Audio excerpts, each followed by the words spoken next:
Hey guys, welcome back to our channel. मेरा नाम है पलक। मेरा नाम है शुभम और आ गए हैं आपके लिए लेकर एक नया रिएक्शन वीडियो में मौजा टीवी ऑफिशियल का एक और वीडियो हम आपके सामने लेकर आए हैं। जो ओरिजिनल वीडियो है उसका लिंक डिस्क्रिप्शन में अवेलेबल है, प्लीज जाके अपना प्यार दीजिए। वीडियो का जो टाइटल है वो है खाना काबा में मौलवी और औरतों के साथ क्या हुआ। तो भाई चलिए वीडियो को शुरू करते हैं। मैं पनाह मांगता हूँ अल्लाह ताला की शैतान मरदूद से और शुरू करता हूँ अल्लाह के पाक और बाबरकत नाम से जो बड़ा मेहरबान निहायत रहम करने वाला है। मौजा टीवी ऑफिशियल के मोहतरम देखने और सुनने वालों, अस्सलाम वालेकुम। प्यारे दोस्तों, मदीना मनवरा के मुज़ाफ़ात में एक जामे मस्जिद के खतीब की एक खूबसूरत बेटी थी जो जामिया में पढ़ती थी। एक दिन वो जामिया से वापस घर आई। गाड़ी से उतरते वक्त एक लड़के ने उसका चेहरा देख लिया। लड़की बहुत हसीनो जमील थी। लड़के को पसंद आई। उसने पता किया लड़की खतीब साहब की बेटी थी। लड़के ने उसी दिन से सफ़े अव्वल में नमाज पढ़ने का एहतमाम शुरू किया। आजान सुनते ही वो मस्जिद के दरवाजे पर पहुंच जाता। नमाज तक तलावत कुरान में मशगूल रहता था। 6-7 महीने तक वो इसी मामूलात का पाबंद रहा। इसके बाद उसने वालिद से शादी की ख्वाहिश का इजहार किया। वालिद ने कहा ठीक है, देख लेंगे मुनासिब रिश्ता। उसने कहा कि लड़की मैंने देख ली है। वालिद के पूछने पर उसने खतीब साहब की बेटी के बारे में बताया। उसने कहा कि ये तो बहुत अच्छी बात है, इमाम साहब से मिलते हैं। उमायदीन मोहल्ले के साथ इमाम साहब की खिदमत में हाजिर हुए। इमाम ने लड़के के बारे में पूछा। उन्होंने उसी लड़के की तरफ इशारा किया। खतीब ने लड़के की दीनदारी को देखकर रिश्ता लड़की से मशवरा करने और रजामंदी जाहिर करने पर कबूल किया। चनाचे रिश्ता तय हुआ। 6-7 माह बाद शादी हुई। शादी के कुछ अरसा बाद लड़के ने नमाज पढ़ने में सुस्ती शुरू की। 1-2 माह बाद लड़के ने दाढ़ी काट दी। घर आने पर लड़की ने सख्त नाराजगी का इजहार किया। उसने कहा कि ये नमाजें तो मैं तुम्हें हासिल करने के लिए पढ़ रहा था, अब मकसद हासिल हो चुका है, अब भला क्या जरूरत। लड़की ये सुनकर बहुत अफसरदा हुई और जाकर अपने वालिद साहब से कहा कि इस बेदीन के साथ एक दिन नहीं रहना चाहती। ये मामला महकमा अदल तक पहुंच गया। काजी ने दोनों में तफरीक का फैसला किया। लड़का बहुत परेशान हुआ। उसने बहुत कोशिश की लेकिन लड़की को दोबारा ना पा सका। इसके बाद उस लड़के ने एक जादूगरनी से मदद हासिल करने का फैसला किया। जादूगरनी ने बड़ी रकम अदा करने का मुतालबा किया। लड़के ने सारे पैसे पेश की अदा किए। कुछ दिन गुजरने के बाद जादूगरनी ने मजीद पैसों का मुतालबा किया। लड़के ने फिलफोर वो भी अदा किए और कहा कि काम हो जाना चाहिए, पैसों की फिक्र ना करे। 1 माह के बाद दोस्तों, वो जादूगरनी ने लड़के को बताया, आ जाओ अपने पैसे ले जाओ, तुम्हारा काम किसी सूरत में मुमकिन नहीं है। दोस्तों, जब वो लड़का जादूगरनी के कमरे में पहुंचा तो जादूगरनी एक बड़ा चाकू हाथ में लिए खड़ी थी। लड़के ने हैरत ज़दा अंदाज में पूछा, ये क्या कर रही हो? जादूगरनी ने कहा, मुझे कत्ल कर दो वरना दोनों कत्ल कर दिए जाएंगे। लड़के ने कहा, मैं ये नहीं कर सकता, लिहाजा मेरे पैसे दे दो। उसने पैसे दे दिए। लड़का पैसे लेकर भागने लगा। दरियासना पुलिस वाले ने लड़के को परेशान हालत में भागते हुए देखकर गिरफ्तार कर लिया। पैसे जब्त कर लिए। लड़के के तवस्सुत से पुलिस जादूगरनी तक पहुंच गई। जादूगरनी ने पुलिस को कहा, मार डालो, मैं मरने वाली हूँ, मुझे वो नहीं छोड़ेंगे। पुलिस दोनों को काजी के पास ले गई। काजी को जादूगरनी ने पूरी कहानी सुनाई कि हम शयातीन के जरिए जादू का अमल करते हैं और कामयाब हो जाते हैं, लेकिन उस लड़की पर जब मैंने ये अमल किया और शैतानों से मदद हासिल करने की कोशिश की तो उस घर की हिफाजत पर फरिश्ते मामूर थे।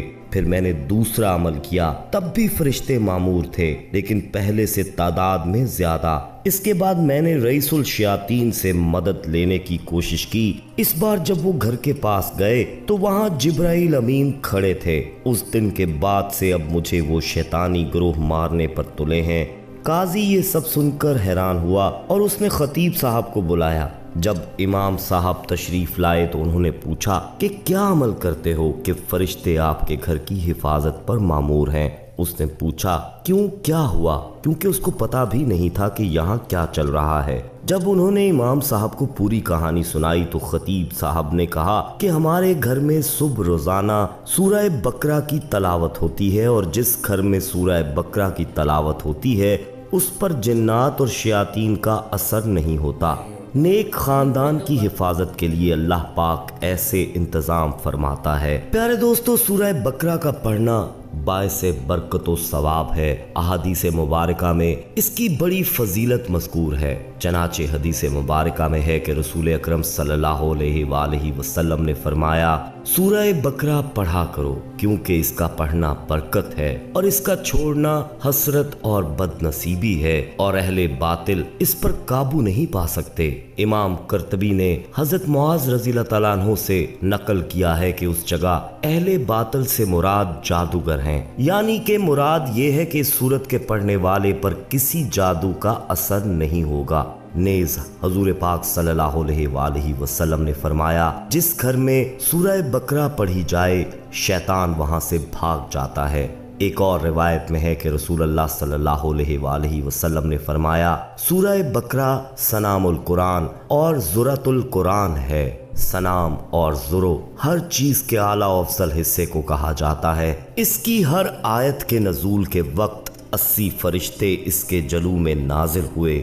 दोस्तों, अगर सूरह बकरा तवालत की वजह से रोजाना ना पढ़ी जा सकती हो तो कम से कम सोने से पहले सूरह बकरा की आखिरी 2 आयात जरूर पढ़ लेनी चाहिए, क्योंकि हदीस मुबारका में है कि जो शख्स रात के वक्त सूरह बकरा की आखिरी 2 आयात तलावत करेगा तो ये 2 आयतें इसके लिए हर किस्म की आफात से बचाव के लिए काफी हो जाएंगी। जी हाँ दोस्तों, सूरह बकरा कुरान की चोटी है। रसूलुल्लाह सल्लल्लाहु अलैहि वसल्लम ने इसकी तारीफ यूं फरमाई है। इमाम तिरमिजी की वसातत से हज़रत अबू हुरैरा रज़ियल्लाहु ताला अन्हु से मरवी एक हदीस में रसूलुल्लाह सल्लल्लाहु अलैहि वसल्लम ने फरमाया, कुरान का कोहान सूरह बकरा है। इसमें एक आयत है जो कुरान की आयात की मालिक है, ये आयतुल कुर्सी है।